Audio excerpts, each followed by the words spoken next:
보편적 출생신고 네트워크에서 활동하고 있는 김진 변호사 전화 연결돼 있습니다. 변호사님. 네, 안녕하세요. 예, 변호사님.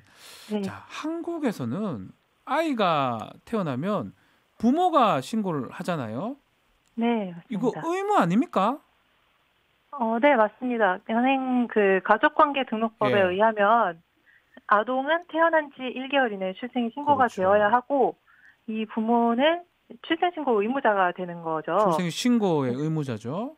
네, 그래서 음, 혼인 중에 출생한 아이라고 하면 아버지나 네. 어머니가 출생신고를 할 수가 있고 그리고 혼인의 출생자 같은 경우는 어머니가 신고하도록 되어 있습니다. 네. 근데 의무인데 출생 신고 안 네. 한 이 사건 알고 계실 텐데요. 이렇게 출생 신고 네. 안 하는 거는 어떤 이유라고 생각이 드십니까? 뭐 다양한 이유가 있을 수 있을 것 그렇죠. 같은데요. 그러니까 현행 이런 출생신고 제도가 부모가 이제 자발적으로 출생을 신고할 수 있도록 하고 있어서 음, 부모가 뭐 예를 들어 의도적으로 뭐 학대를 하고자 해서 의도적으로 하지 않거나 네, 아니면 방임하는 경우에 하지 않을 수도 있고요. 네. 그리고 뭐 아동이 국적 같은 게 확인되지 않아서 이제 여건이 안 돼서 출생신고를 아하, 하지 못하는 경우도 있고요. 그리고 그렇군요. 뭐 출생을 신고하지 않고 뭐 불법으로 음, 아이를 입양하는 사례도 있을 수 있을 것 같고요. 네. 그런데 의무라고 하면 이걸 안 하면 처벌이 돼야 된다 이런 얘기 같은데 처벌 규정이 따로 있습니까?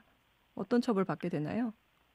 이제 출생신고를 하지 않는 게 이제 행정상의 신고나 등록의 음, 의무를 태만하게 하는 거기 때문에 과태료가 부과가 됩니다. 근데 과태료요. 과태료. 그 과태료가 이제 아, 현행법에 의하면 정당한 사유 없이 기간 내에 신고하지 않을 경우에는 음, 5만 원이 부과가 되는 건데요. 5만 원요? 근데 네. 5만 원인데 근데 이 과태료가 부과되는 경우에는 대부분의 경우에서 부모님이 이제 하려고는 했는데 뭐 시간이 음, 없어서 좀 늦게 하는 경우 그럴 때 부과가 되는 거고 네. 이제 정말로 문제가 되는 사례들은 출생 사실 자체를 이제 국가가 인지를 하지 못하고 있기 지금 때문에 이 사건 같은 음, 경우죠.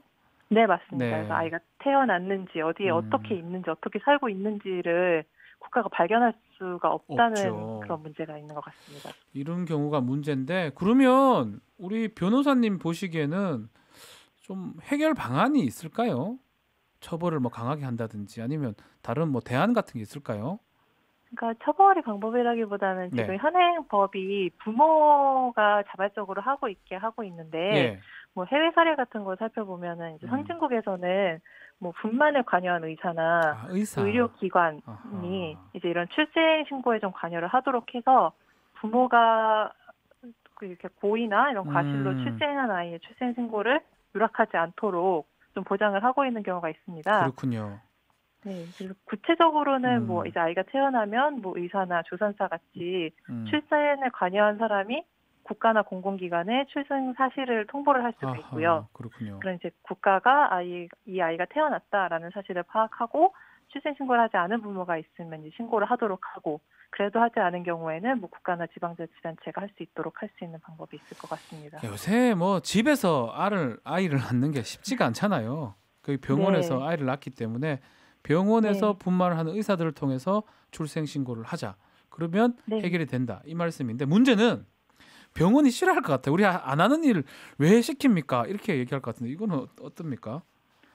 네, 사실 지금 관련해서 이런 네. 법안이 올라와 있어요. 아, 법안이. 음. 예. 네, 근데 병원에서 출생을 통보할 수 있도록 하는 방법이 있는데요. 근데 음.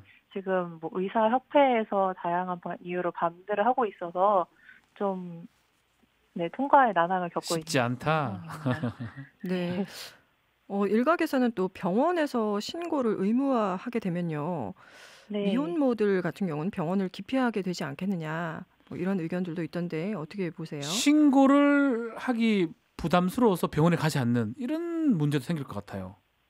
네, 이런 문제가 계속 언급이 되어서 저희도 뭐 미혼모 단체들이랑도 같이 음. 이야기를 해본 적이 있었는데요.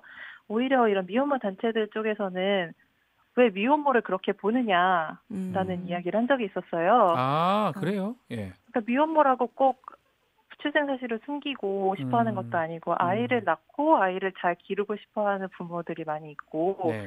그리고 만약에 그러한 이유로 출생을 꺼리는 그런 부모가 있다면 미혼모가 있다면 이런 거는 다른 방식의 제도를 개선해야 할 일이지 그렇죠. 네. 이런 낙인을 밝히지 않고 드러나지 않게 하는 방향으로 제도를 개선해야지 아동을 이렇게 위기의 상황에 노출되게 맞습니다. 하는 것은 맞지 않다는 그런 생각이 듭니다. 네, 우리 편견이 참 무서운 것 맞죠. 같은데요. 이 영국이라든지 다른 나라에서는 엄마가 아이를 갖게 되면 이 산모 시절부터 국가에서 굉장히 관리를 그래요. 하기도 하는데요. 우리나라 네. 같은 경우는 그렇게 하기 좀 힘들까요? 우리나라는 뭐 신고도 다 부모한테 하라 그러고 국가가 좀 해주면 안 그러게요. 됩니까? 네, 뭐 이런 문제는 뭐 자기 몸에 대한 그런 여성의 권리도 함께 얘기가 돼야 될 것 같아서 네. 좀 논의가 되어야 될 문제일 것 같긴 한데 네. 결국은 국가가 출산을 지원하고 음? 태어난 아이들을 파악하고 그리고 보호하는 거는 반드시 필요한 그런 필요하다. 일일 것 같습니다. 어느 정도 제도 개선이 필요하다는 게 변호사님 의견입니다. 여기까지 듣겠습니다. 감사합니다. 네, 감사합니다. 김진 변호사와 말씀 나눴습니다. 박지훈의 박지훈의 세계는 세계는 그리고 우리는 박지훈의 세계는 그리고 우리는 모두를 위한 쉽고 맛있는 시사 MBC가 드리는 저녁 시사 세계는 그리고 우리는 평일 저녁 6시부터 8시까지 박지훈